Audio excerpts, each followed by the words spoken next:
Improv Tipsters, welcome back to Improv Tips, where I and some of the best improvisers in the world give you improv tips and advice to make you a better, more confident, and happier improviser wherever you are in your improv journey. I am, as always, your host, Paul Vaillancourt. Let's begin.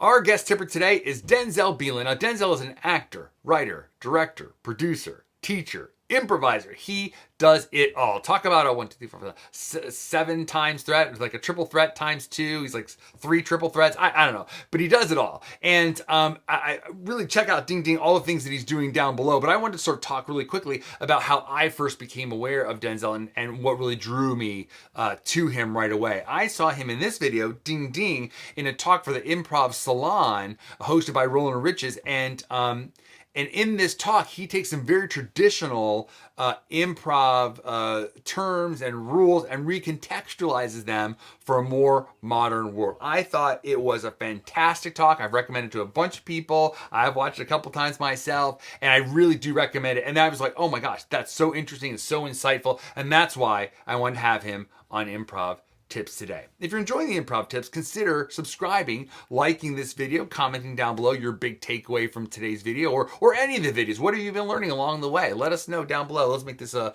resource for everybody. But right now, I want to talk just a little bit about the tip that Denzel's doing, and that is it's a tip that's not on stage, it's off stage. It's all the things surrounding the show, all things that surrounding the show that make that show, that clear the way for that show to be the best that it can be. I think it's a really fantastic, really valuable, really timely perspective that people need to hear. They just think about those few minutes when they're on stage. But being an improviser, being an improv team or a class or whatever, is so much more than all of that.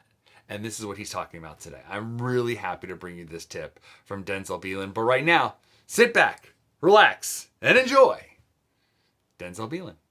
Hello everyone, my name is Denzel Belin of Huge Theater, Blackout Improv, and Brother Improv, all based in Minneapolis, Minnesota. Something I wanted to talk about for my improv tip is actually the stuff that is around the performance. So we're not focusing on performing itself, we're talking about the things around it, and essentially like get your system together, right? Like, hey, if you like improv and you want to practice it and perform it and maybe even share that with an audience, you have to work on making sure that all of those other elements, all those sticky elements that sometimes are hard or annoying, are in order. The last thing you want to do is organize some rehearsals, get your stuff together, be like, oh my God, we should totally be able to like bring this on tour somewhere or, go to a festival, and have no idea about that.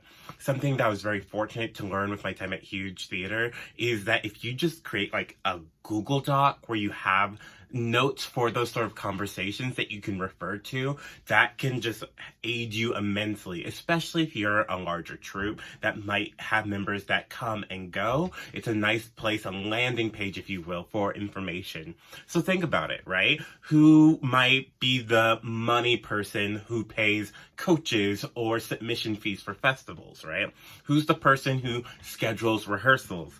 Who's the person who checks on the venue and makes sure they have their tech needs?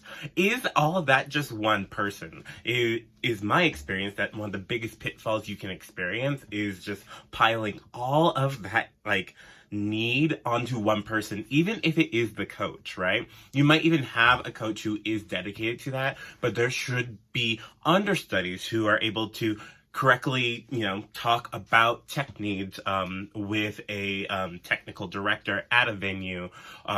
Everyone should have the entrance music just in case someone's phone dies. I think when we address those things, it makes everything else run smoother. And the last thing you want to be doing as you're heading off to your big rehearsal is think, is this going to sustain?